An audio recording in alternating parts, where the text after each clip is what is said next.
Good morning. Bonjour tout le monde, merci pour cette introduction. Cette photo a été prise il y a 5 ans, c'est mon fils. C'était juste avant son premier match.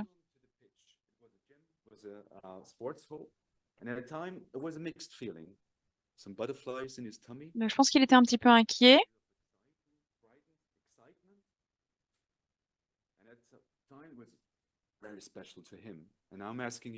Donc c'était très spécial pour lui. Et je voulais savoir, est-ce que vous vous souvenez la première fois que vous êtes entré sur le terrain? Moi, je cherchais à voir si je me souviens et honnêtement, je ne me souviens pas. Je ne me souviens pas de ce moment-là. Je me souviens des shorts, des chaussures, mais je me souviens pas de l'événement.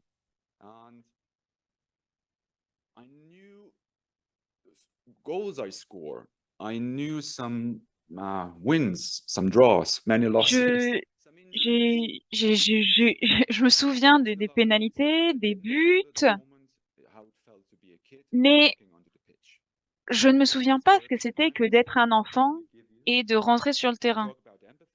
On a parlé de différents messages, on parle d'empathie, on parle de se mettre à la place de l'enfant, mais même maintenant, à 40 ans, plus de 40 ans, j'ai toujours du mal de mettre à la place d'un enfant, réfléchir comme un enfant, de savoir comment je me sens.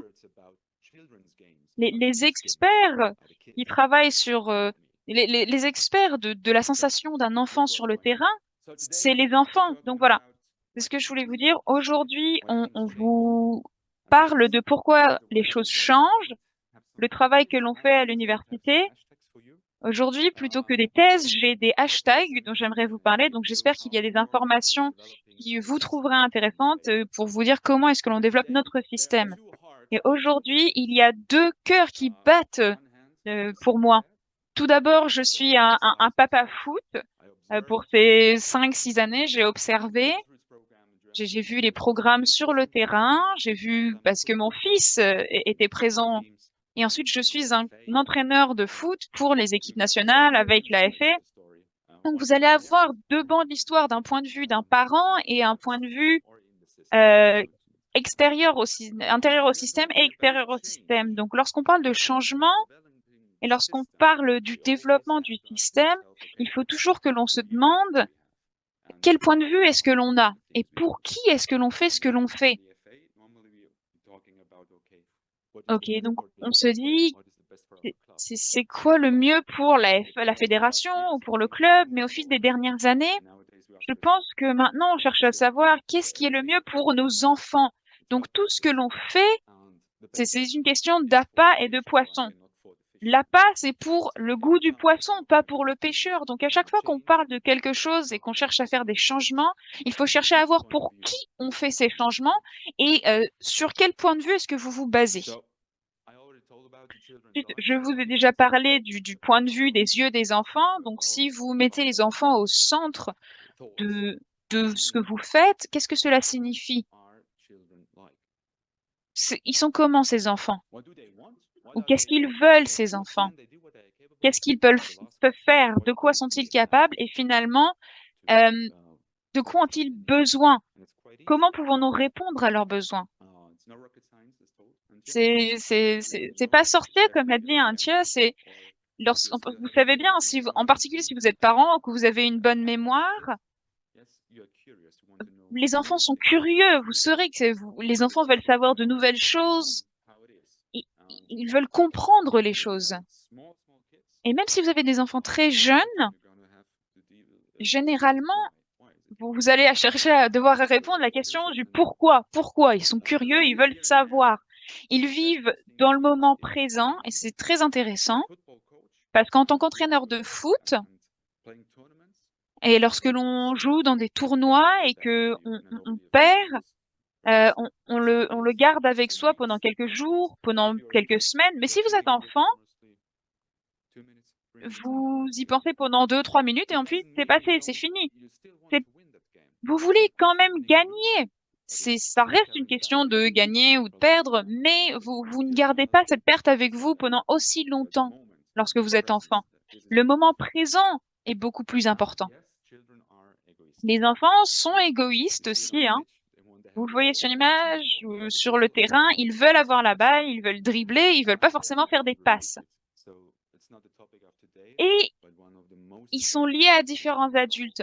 C'est pas l'objectif d'aujourd'hui, mais je pense qu'il faut parfois aussi considérer le rôle des entraîneurs. Parce que la volonté ou la façon de présenter les choses de l'entraîneur va ensuite avoir un impact sur les enfants, sur leur développement. Donc, nous savons comment les choses sont aujourd'hui. Et lorsque j'ai créé cette présentation, j'avais un petit sourire. Je me suis dit, d'accord, la vie n'est pas une ligne droite, parfois c'est un cercle. Parce que lorsque je joue avec mes collègues, bon, des hommes un peu plus âgés que des enfants, hein, mais ça reste la même chose. C'est de se demander pourquoi est-ce que vous avez commencé à pratiquer le foot? Et la question au début et à la fin est la même. Moi, je le fais parce que j'aime bien. Je m'amuse, après on va prendre un verre, mais c'est plaisant et c'est pour ça que j'y vais. C'est pas la raison pour laquelle j'étais pas là, hein. J'y vais le vendredi, mais c'était pour autre chose. Mais pour moi, oui, c'est une question d'amusement, de joie, de plaisir, de pratiquer un sport, que ce soit le foot ou autre chose. Mais pour moi, c'est le foot. Il s'agit de mouvement, de s'amuser, de gambader, de transpirer, de faire des efforts, parce que c'est une bonne session. C'est une bonne session si vous voyez des traces de sueur au sol. Et en particulier pour le foot, il s'agit de marquer des buts, il s'agit de dribbler, il s'agit de tirer et des différentes expériences. Et pour d'autres, il s'agit d'imiter leur modèle. Donc j'ai fait ça, j'ai vu ça avec ma fille. Ma fille est un peu plus âgée que mon fils. Et on a été manger au dîner et je voulais qu'elle teste des sushis. Elle m'a dit non, non, non, non, non, je veux pas tester. Elle m'a dit non, non, je veux pas. Et elle m'a dit non, parce que mon intervenant préféré d'un podcast a dit qu'elle n'aimait pas le sushi, que ça l'a rendue malade. Et du coup, ma fille a refusé de tester des sushis. Je comprends pas toujours pourquoi, mais c'est comme ça. Et de quoi sont capables les enfants? Qu'est-ce qu'ils peuvent faire? Donc oui, ils peuvent percevoir des situations simples, mais ça dépend de comment on organise les sessions. Donc il faut trouver la meilleure façon de faire les choses. Et il faut analyser et structurer les sessions. Les enfants savent créer des solutions et agir, donc ils peuvent comprendre que ce soit un enfant de 6 ans ou de 16 ans, ils sont capables d'analyser des situations et donc de trouver des solutions, d'agir, et ils apprennent rapidement, mais seulement si on leur donne des stimuli. Si c'est quelque chose d'ennuyeux, voilà, on en revient à cette question de l'amusement, du plaisir. S'ils ne s'amusent pas, ils n'apprennent pas.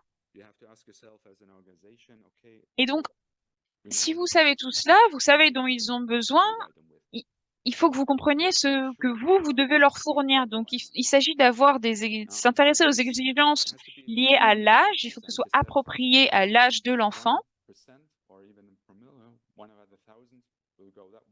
Il y a 1% qui va faire une chose d'une façon et d'autres vont faire autrement. En Allemagne, on peut commencer dans un club vers l'âge de 4, 5 ans et c'est différent que si vous commencez à 10, 11 ans. Mais il faut leur fournir un espace également pour développer leur expérience. Il faut leur fournir des opportunités de mouvement, de développement,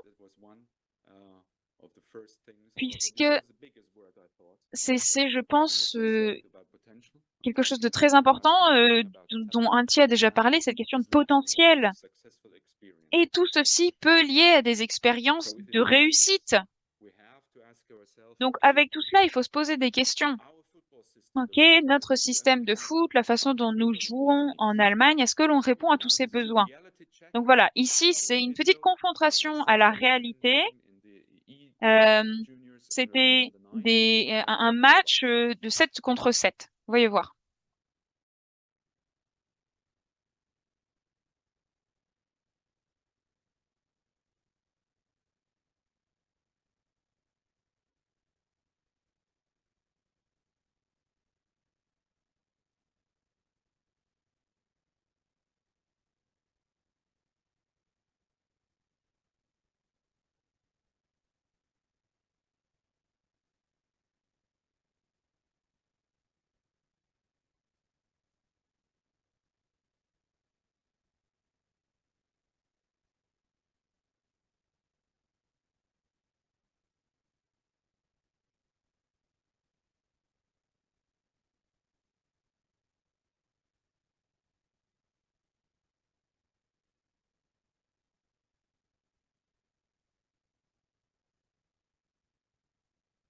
Okay. So what you've seen, Donc voilà, all qu'est-ce que vous avez vu? Tous les points qui sont en bas de l'écran. Le terrain est bien trop grand, on ne couvre pas tout l'espace, il y a trop de joueurs. which was very exceptional. But still, you had, Mais if you're observing it, just a si vous square l'avez observé, sur un carré de 3 mètres, 8 enfants, une balle, un ballon. 7 d'entre eux n'ont pas eu l'opportunité de toucher la balle, le ballon. Donc voilà, il y avait trop de joueurs. Il y avait que quelques touches de la balle. Là, c'est le football, mais il y a une touche peut-être en défense. On a voyé les deux défenseurs. Le coach leur a dit, OK, ne passez pas la ligne du milieu parce que vous êtes défenseurs, mais il y avait des tâches unilatérales. Donc on voit les parents, les coachs qui leur envoient des commentaires. Il y a 3 enfants, ceux qui sont là-haut, là, les remplaçants, qui n'étaient donc pas sur le terrain, qui n'ont pas participé, ou peut-être juste vers la foi. Du coup, ils couraient à l'extérieur du terrain et et je pense que la plupart des tirs autour du but étaient par le gardien. Donc on voit que ceci ne correspond pas aux besoins des enfants, donc on a dû changer la façon dont on faisait les choses.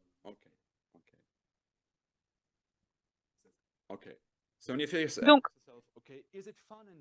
est-ce que c'est de l'amusement, de la joie? On leur a demandé, et parfois certains te diraient oui, oui, oui, c'est amusant, même si les remplaçants vous diraient pourquoi. Oh, enfin ouais, c'était. Il m'a dit des blagues dans la salle dans le vestiaire, et à la maison on va construire des trucs en Lego. Donc oui, oui, c'était fun. Mais le problème n'a pas lieu à cet âge-là, mais a lieu un peu plus tard, lorsque les enfants grandissent un peu. On leur dit, ah, c'était comment? Genre, oh, bah, aujourd'hui, j'ai pas joué. Ouf, ouais, c'était pas terrible, c'était pas amusant, je me suis pas amusée ces dernières années. Donc je fais autre chose. Donc oui, c'est amusant, c'est de l'amusement, du plaisir, mais pas pour tout le monde. Vous avez 70% temps, ce sera 1 ou 2 joueurs qui auront la balle ou le ballon.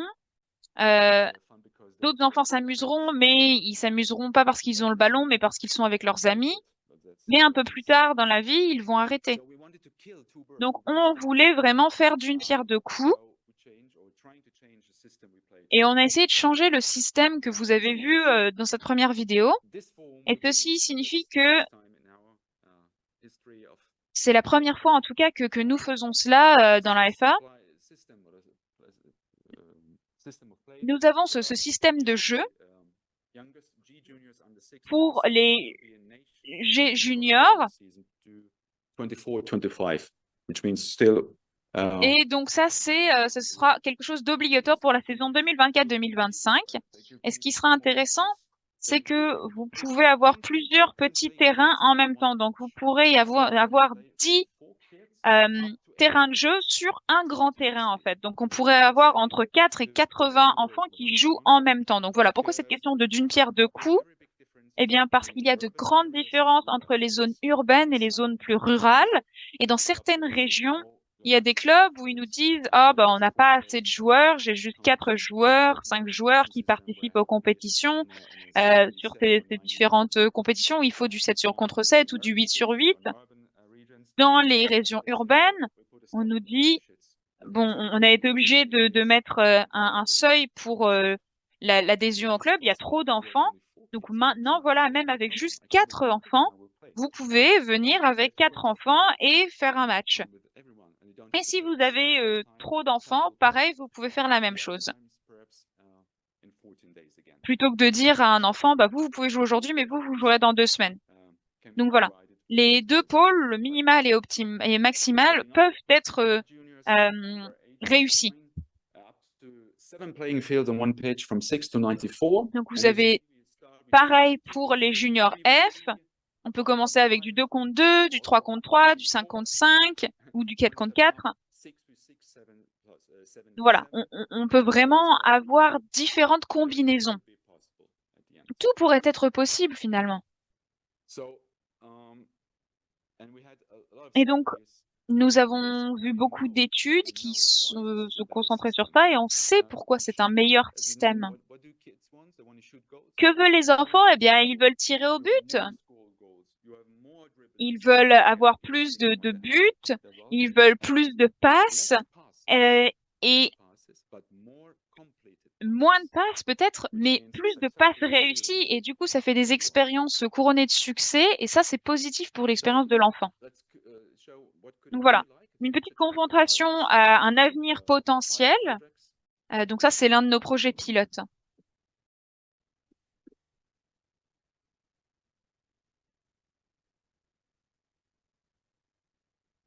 So normally I would have you to make to count the players. Généralement, je vous aurais demandé de compter les joueurs, mais à cause du temps, je me suis dit, bon, je vais vous dire combien il y en a. Donc, il y a 72 enfants sur le terrain, du 3 contre 3 ou du 5 contre 5, tous sur un même terrain.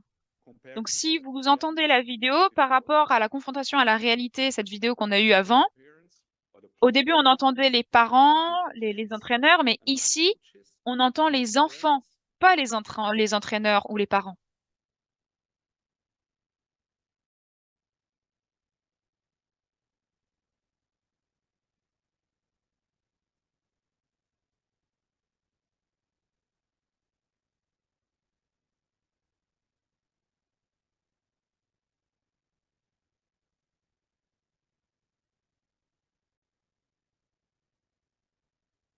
So we hope that it's how it could be like. Donc voilà, j'espère que l'on pourra avoir cela dans tout le pays dans 2 ans. Donc, nous avons fait des études, nous savons pourquoi c'est positif. Et voilà, j'ai vu votre présentation, Antje.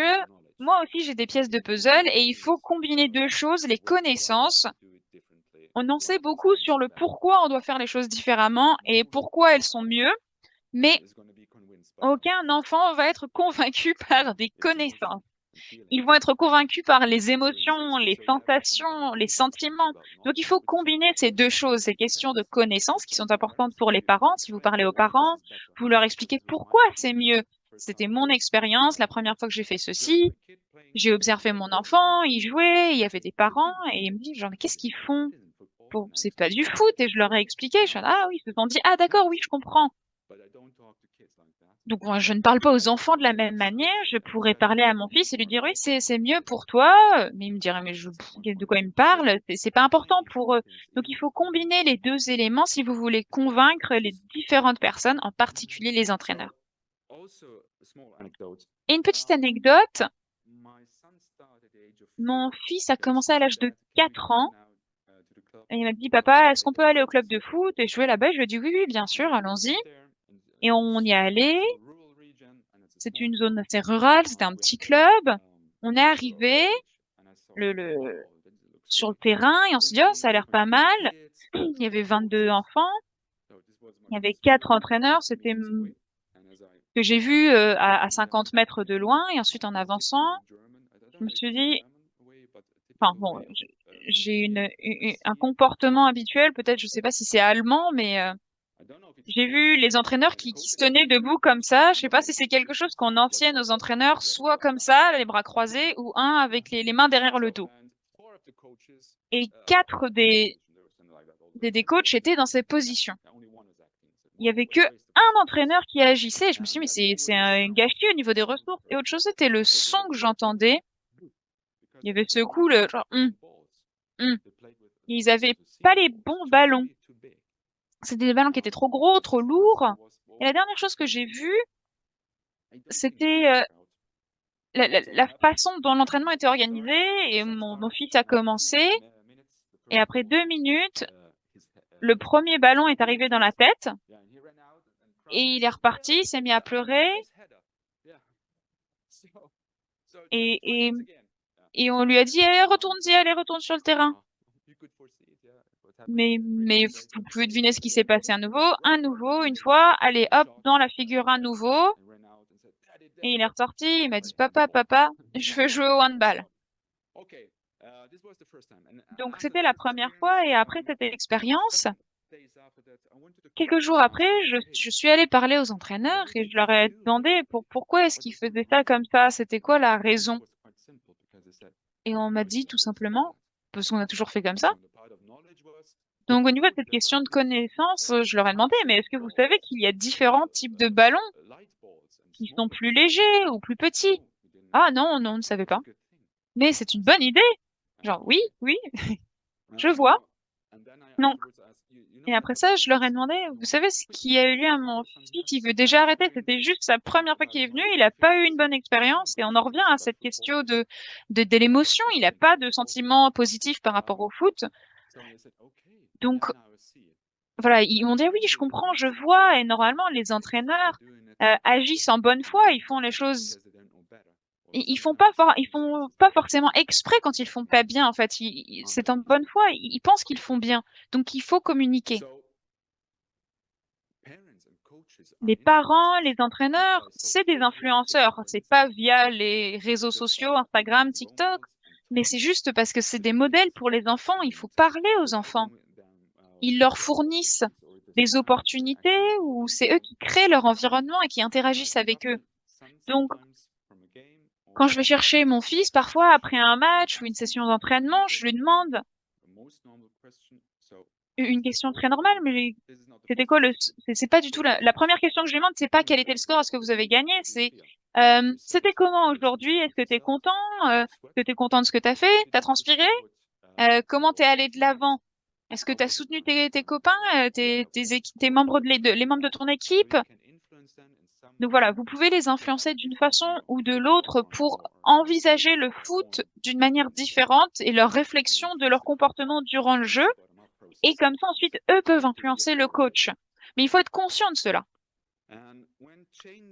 Et finalement, lorsque l'on cherche à changer les systèmes, et c'est ce que j'ai expliqué à ma fille, vu qu'elle grandit, elle voulait réarranger sa chambre et elle m'a dit, Papa, j'ai besoin de plein de nouveaux meubles. Donc, on est allé à Ikea, on lui a acheté une nouvelle armoire et je me suis dit, bon, pourquoi est-ce que Ikea est couronné de succès? Pourquoi est-ce que ça marche? Et c'est simple. J'appelle ça les 4 principes IKEA. Le premier, c'est cette question de simplicité. Tout d'abord, c'est juste un outil, un tournevis, une main, et c'est quelque chose de facilement compréhensible. Il y a très peu de règles, donc bon, les nouveaux modèles de jeux sont auto-explicatifs, sont faciles à comprendre. Donc c'est quelque chose de complexe. 2 contre 2, c'est complexe, mais c'est pas compliqué. Et voilà, il faut faire cette distinction. Deuxièmement, c'est le travail d'équipe, de faire les choses ensemble, ça facilite vraiment les choses. Donc si vous montrez aux entraîneurs ou je parle avec vous, tu vois, si vous leur montez 8 à 10 photos et elles me disent, ah, comment je peux faire? Je peux pas faire ça tout seul. Mais c'est pas un problème. Vous n'êtes qu'une équipe et vous pouvez avoir d'autres participants. Donc vraiment faire participer les parents, en particulier les mamans, parce que généralement, c'est des meilleures entraîneuses pour les jeunes. Il faut communiquer, collaborer avec les joueurs. Si mon fils peut construire quelque chose en Lego et que je peux construire une armoire Ikea, c'est pas un problème. L'enfant peut créer un terrain de jeu plus petit avec 4 cônes. Demander de l'aide à d'autres entraîneurs de d'autres équipes. Pourquoi pas? Troisièmement, il y a une question de préparation. Donc, si vous êtes prêt, c'est beaucoup plus facile de s'adapter aux circonstances changeantes. Si l'autre équipe a 24 joueurs, bah, pas grave, vous faites 5 terrains. S'il y en a plus, bah, plus de terrains. Pareil, si vous arrivez au match, 9 contre 9, et vous voyez que l'entraîneur appelle le matin, si vous avez de la chance, et qui vous disent désolé, on peut pas jouer aujourd'hui parce que 2 de mes joueurs sont malades, un est allé à un anniversaire et 3 ne sont pas venus. Donc je ne sais pas quoi faire, est-ce qu'on va devoir annuler le match? Et on se dit non, non, non, il n'y a pas besoin, venez avec les joueurs que vous avez et on fera quelque chose. Et quatrièmement, il y a cette question du soutien. Parfois, ça peut être un obstacle, cette question de demander de l'aide. Il faut chercher les différents partenariats, que ce soit avec les fédérations régionales ici en Allemagne ou les académies, parce que parfois, il faut des témoignages. Donc voilà, je pourrais traverser toute l'Allemagne et parler de tout cela, et la première question qu'on me demande, c'est est-ce que vous avez joué? Est-ce que vous avez été pro? Enfin, non, c'est pas la question, mais non. Mais si nos entraîneurs nationaux nous diraient que c'est la chose la plus importante, oui, je suis tout à fait d'accord. Parce qu'il sait pourquoi. Mais, mais je pense que c'est des principes qui sont importants pour votre système. Donc, je ne sais pas si Albert Einstein était très sportif, mais il a de bonnes citations. Et le fait est que l'on sait ce qui est mieux pour les enfants, mais on n'agit pas. Mais si vous voulez faire changer quelque chose, vous devez agir. S'attendre à un changement sans agir, c'est comme attendre à la gare l'arrivée d'un bateau. Mais dans tous les cas, il faut être patient. Comme Chris l'a dit, en Belgique, parfois ça prend 10 ans pour voir si les choses fonctionnent. Donc, soyez patient, mais n'attendez pas que quelqu'un vienne résoudre vos problèmes. Donc voilà, merci beaucoup.